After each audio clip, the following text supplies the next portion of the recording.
Бурхны хүслэн 11-р бүлэг баптизм. Цөлөөс ирсэн иш үзүүлэгч хийгээд түүний гайхамшигт сургаалын тухай мэдээ бүх Галил даяар тархав. Иоханны сургаал номлол хамгийн асагмал уулархаг нутаг Тэнгисийн эргийн загсчдын тосгонд хүрчээ. Түүний сургаалыг эдгээр жирийн хүмүүс зүрх сэтгэлтэй талархалтайгаар хүлээн авч байлаа. Ил мэдээ Назар дахь Йосепийн мужааны өрөөнд хүрэх үед Есүс өөрт нь хандаж буй дуудлага болохыг ойлгов. Түүний цаг иржээ. Тэрбээр өдөр тутмын ажлаа хойшин тавьж ээжтэйгээ салах ёс хийгээд Йордан руу сууж байсан нутгийнхаа хүмүүстэй хамт замд гарлаа. Есүс Иохан Баптист хоёр адилхан нөхцөл байдалд мэндэлсэн ба тэд үеэл ах トゥ хоёр юм аа. Гэвч тэд бие биенээ бодтойгоор мэддэггүй байлаа. Есүсийн амьдрал Галилийн Назарт, Иоханы Юудэнд цөлд өнгөрсөн байваа. Тэд өөр газар хүмүүсээс зайдуу амьдарсаар ирсэн ба ганц ч удаа нүүр тулан уулзаж байсангүй. Бурхан тэднийг ийм байхаар зохицуулсан байжээ. Бие биенээ дэмжихээр тэд урдаас тохирсон гэх буруутгалыг няцаахын тулд тэд ийхүү бие биенээ мэдэхгүй байх нь зайлшгүй чухал байваа. Есүсийн мэндэлсэн үед болсон үйл явдлын талаар Иохан сонссон байваа. Есүсийг багада Иерусалимд орж хуулийн багш нарын сургуульд ямар гайхамшигтай ярьцлага өрнүүлсэн талаар Иохан дуулсан юмсанжээ. Мөн түүний гэмнүгэлгүй амьдралын тухай мэдэж байснаас гадна Есүсийг Месиа мөн гэдэгт итгэдэг байваа. Есүс олон жил өөрийн ирсэн зорилгыг танилцуулаагүй болохоор Иохан итгэл үнэмшлээ нотлох ямар ч баталгаа байсангүй. Тийм учраас Месиа үнэхээр мөн гэдэгт хаяа эргэлзэж байваа. Хэдий тийм боловч Бурхны тогтоосон цагт энэ бүхэн тодорхой болно гэдэгт Иохан Баптизм итгэж байсан юм аа. Месиа баптизм хүртэхээр түүн рүү ирвэ.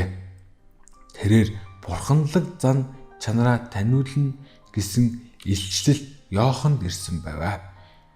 Энэ үед тэрээр Есүсийг хүмүүс таниулах боломжтой болох байжээ. Есүсийг Йорданд ирэхэд Иохан түүний урд хожим ямар ч хүнээс мэдэрч байгаагүй ариун зан чанарыг мэдэрсэн билээ. Түүний байгаа байдал нь ариун гайхамшигтай мэдрэмж төрүүлэн байх бүлгөө. Йордан голын эрэгт цугларсан хүмүүсийн дотор 9 шидийн гэмнүгэлдээ баригдсан аимшигтай үйлдэлээ хуваалцаж байгаа хүмүүстэй таарч байваа. Гэвч бурханлаг нөлөөг мэдрүүлсэн тийм хүнтэй урд хожим нь хизээж таарч байсангүй. Энэ бүх Месиагийн талаар Иоханд өгөгдсөн илчлэлтэй яв цав тохирч байваа. Тиймээс Иохан Есүсийн хүсэлтийг гүйцэтгүүлэх нь гэхээс зөрхөлөхгүй байлаа. Гэм нүгэлтэй нэгэн хэрхэн гэм нүгэлгүй ариун нэг нь яахан баптизм хүртээж чадах билээ. Гимших гэм нүгэлгүй нэгэн яагаад гэм нүглээс ариусгахыг бэлдсэн зан үйлийг хийлгэх ёстой гэж. Есүс Иоханаар баптизм хүртээлэхийг хүсгэд тэрээр хоошоо алхаж дуу алдан би танаар баптизм хүртээлгэх учиртай байтал та над руу ирлээ гэж үү гэв. Харин Есүс шууд боловч элдэг зөөлөн их мэдлэр энэ удаа үнийг зөвшөөр. Ингэснээрээ аливаа зөвхт байдлыг гүйцэтгүүлэх нь бидэнд зохицож байна хэмээн хэлжээ. Иохан аврагчийн үгэнд орж түүнийг Йордан гол руу дагуулan ороод усан булшинд булшлав. Есүсийг баптизм хүртээд голын уснаас тэр даруй гарах үед тэнгэр заагдаж Бурхны сүнс тагтаалуугаа адил бууж түүн дээр ирэхийг харваа. Есүс өөрийн гэм нүглийг булшиж байгаагаа илэрхийлсэн баптизм хүртээгүй юм. Тэрээр гэмтнүүдэд өөрийгөө адилтгаж бидний хийх ёстой алхмуудыг үздэгв.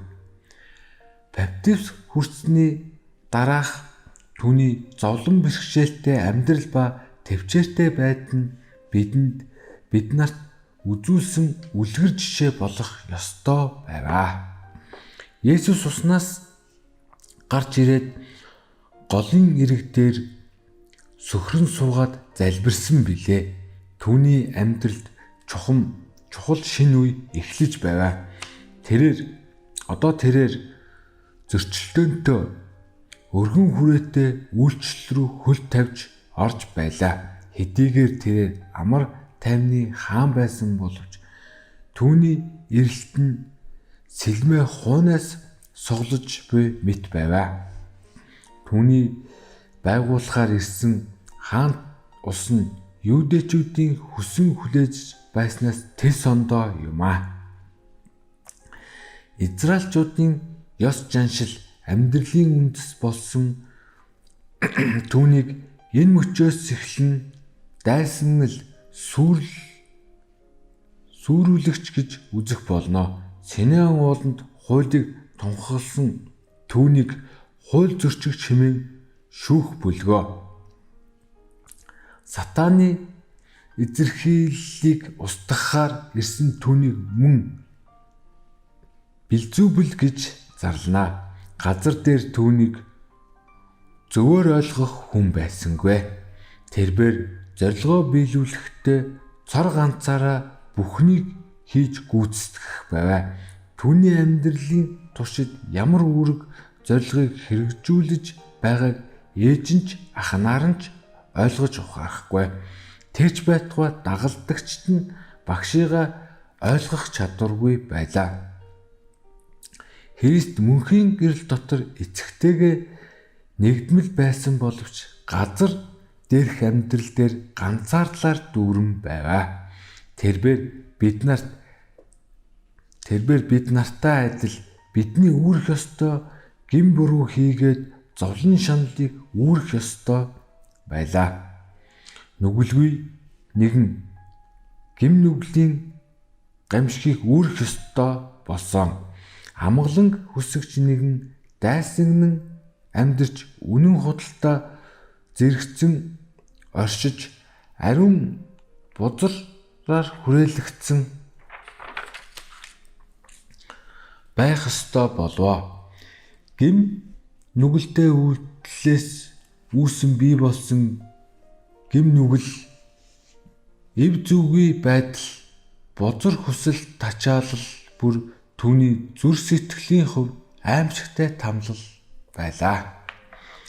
Тэрээр сонгосон замаа орь ганцаараа тулж хүнд ачаа дарамтыг ганцаараа үүрэх ёстой байваа. Өрийн алдар нэр хүндэндээ умартан хүн төрлөختний доройтсон байдлыг хүлээн авсан түүнд дэлхийг гим нүглээс аврах хариуцлага тэр аяараа тогогдсон. Тэрээр энэ бүгдийг харж ойлгож байсан боловч тавьсан зорилготой шамтрахгүй тууштай байсан. Гим нүгэлдээ мөхөгдсөн хүн төрлөختнийг аврах аврал түүний сунгаж буй мутраас шалтгаална. Тэрээр мутраа сунган бүхнийг чадагч хайрын гараас зууран авсан билээ. Аврагч зүр сэтгэлээсээ залбиралтаа шингээж харцаараа тэнгэр өөдөө нэвт харж байгаа мэт харагдваа. Тэрээр гэм нүгэл хүмүүсийн зүрхийг хэрхэн хатууруулсныг сайн мэдэж байсан ба тэд нарт түүнийг гүйцэтгүүлэх үүргийг ойлгож авралын бэлгийг хүлээн авахд хичнээн бэрхшээлтэй байгааг сайн ойлгож байлаа. Тэрээр хүмүүсийн үл итгэх байдлыг ялан дийлж сатааны хэлхсэн гинжийг тас татаж хүн төрлөختний төлөө сүрүүлэгч нэгнийг ялан дийлэх хүчийг хайрлахыг эцгээсээ хүсэн гуйсан юм а. Есүсийн Бурхан хүүгийнхээ хүн чанарыг хүлээн зөвшөөрч буй гэдгээ гэрчлэн тэмдгээ илгээхийг хүсэн гуйсан билээ. Ер бусын Тэнгэрийн элчүүд ийм залбирлыг урд өмнө хизээч сонсож байгаагүй. Тэд хайрт удирдагчдаа найдвар хийгээд тайвширлын мэдээг дамжуулж өгөхийг ямар их хүссэн гэж бодноо. Гэвч Бурхан эцэг хүүгийнхээ хүсэлд өөрөө хариу өгөх болно. Тэнгэрийн хаан ширээнээс түүний алдрын гэрэл цацарлаа. Тэнгэр заагдаж тагтаалууга адил ариун гэрэл аврагчийн дээр буун ирсэн билээ. Тагтаа нь номхон даруй төлөв төвшин Христэд тохирсон бэлэгдсэн байсан юм а. Йордан голын эрэгт цугларсан үе олон хүний дотроос Иохантой нийлээд цөөхөн хідэн хүн Тэнгэрийн энэхүү бэлэг тэмдгийг олж үзжээ. Гэвч Бурханы ариун оршихуйг агуу нөлөө хүн бүрт мэдэгдэв. Хүмүүс бүгдээрээ Христийн нүд салгалгүй ширтэн дууга хураацгаажээ. Бурханы хаан ширээг ямагт хүрээдэж байдаг гэрэл түүнийг бүхэлд нь хүрээсэн байлаа. Түүний дээш тэмүүлсэн царайнаас ямар ч хүний нүүр царайнд илэрч байгаагүй алдрын гэрэл гэрэлтсэн байв. Гэтэл нээлттэй Тэнгэрээс энэ бол миний хайрт хүү, түүнд миний таалал оршдог гэх дуу сонсогдов. Тэнгэрийн энэхүү гэрчлэлийн үгс энэ үйл явдлыг нүдэрээ үзэж буй хүмүүсийн итгэлийг сэргээж аврагчийн үүрэг даалгаврыг гүйцэтгэхэд нь дэмжлэг үзүүлэх зорилготой байв. Хэдийгээр түүн дээр дэлхийн дахины гим нүглийн гим бурууг үүрүүлж биднийг доройтож мөхсөн чанарыг өглүүлж гутаан доримжилсан боловч Тэнгэрээс сонсогдсон дуу хоолой Христийг мөнхийн Бурхны хүү хэмээн тунгалсан билээ. Есүс эцэгтэй хүсэлтэд гуйлтаа өргөхөөр сөхөрч нулимс туслуулсан байж эцэгтэй хүлээн зөвшөөрөхийг хүсэн гуйж байгааг хараад Иохан сэтгэлд маш их догдолжээ. Бурхны алдрын Христийг хүлээж Тэнгэрийн дуу хоолой чангаар сонсогдох үед Иохан Бурхны амласан тэмдгийг санав. Тэрбээр дэлхий дахины аврагчид баптизм хүртээсэндээ сая л ойлговоо. Эзний сүнс түүн дээр буун ирсэн ба Иохан Есүсөд гараа сунган ертөнцийн нүглийг өөртөө үүрсэн Бурхны хураг энэ мөн хэмээн нулимс туслуулан тунгалваа. Сонссон хүмүүс байтугай эдгээр үгийг хэлсэн хүн өөрөө Бурхны хураг гэдэг үгний ач холбогдлыг бүрэн ойлгоогүй юм а. Мориа ууланд дээр Авраам хүү Исаака аваа шатаал тахилын хураг хаана байна вэ гэж асуухад хүү минь шатаал тахил зориулсан хургийг бурхан өөрөө хангана гэж хариулсан билээ. Ийхүү Исаакийн оронд тахил болон өргөгдөх хоныг бурхан илгээсэн ба Авраам энэ үйл явдлаас хүмүүсийн гим нүглийн төлөө өөхөх учиртаа түүний бэлэг тэмдгийг олж харсан юм аа. Ариун сүнс иш үзүүлэгч Исаагаар дамжуулан дээрх дүрслэлийг ашиглан аврагчийн тухай иш үзүүлнэ. Тэрээр алагдахаар хөтлөгдөх хураг шиг авчруулагдах ба харин эзэн бидний гмийг бүгдийг түүнд тохоо гэж өгүүлсэн байдаг.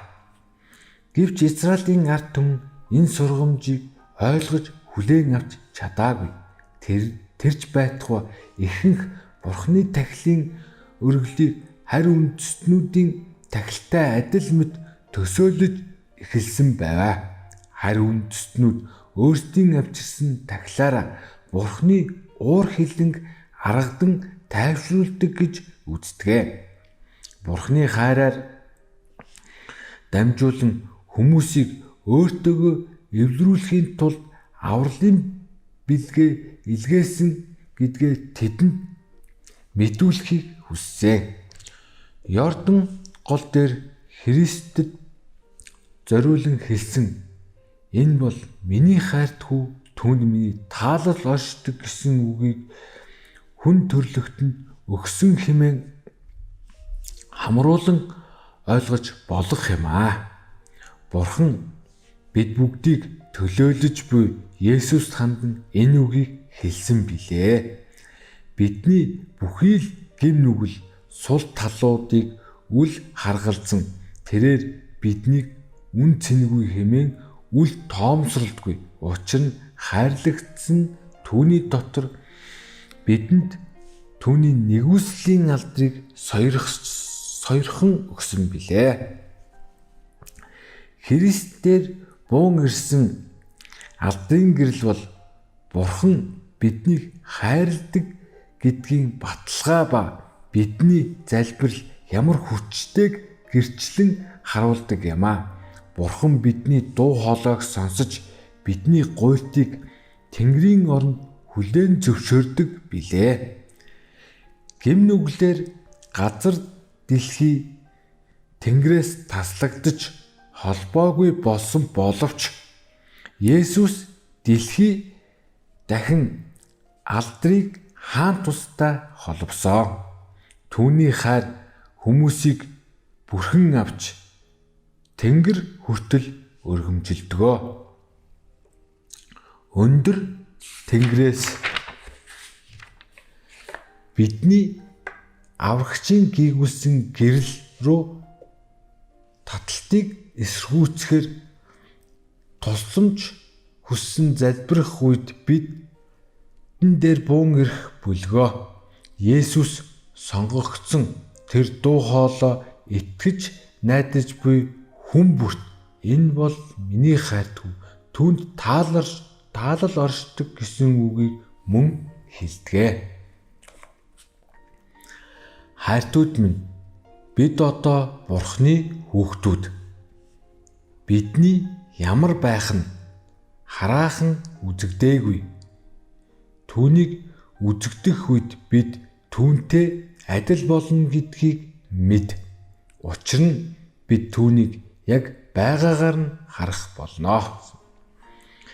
Аврагч маань хамгийн их гэм нүгэлтэй, хамгийн ядуу, хамгийн их нүд үзүүрлэгдэж доримжлуулагдсан хүмүүсийг эцэг рүүгээ дагуулan очих замыг нь нээж өгсөө. Хүн бүхэн Есүсийн бэлтгэхээр явсан гэр оронд очих боломжтой юм аа. Нээгт нь хинч хаахгүй, хаахт нь хинч нээхгүй. Давидын түлхүүртээ үнэн бөгөөд ариун нэгэн үүнийг айлдж байна. харахтун хинч хааж үлч чадах нээлттэй хаалгыг би чиний өмнө тавина.